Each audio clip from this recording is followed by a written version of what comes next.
बनी इसराइल में एक शख्स था, उसका नाम किफल था और बहुत बड़ा बदकार था। हर रात कोई नई खातून उसके घर की जीनत बनती।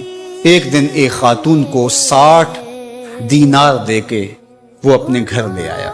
जब बदी पे आमादा हो गया तो उस खातून का वजूद कांपने लगा, उसका बदन थरथराने लगा। किफल ने कहा कि क्या माजरा है?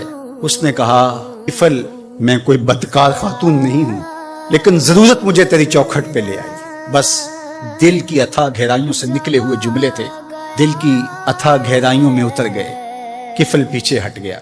मेरे और आपके आका मौला फरमाते हैं कि किफल का उसी रात इंतकाल हो गया।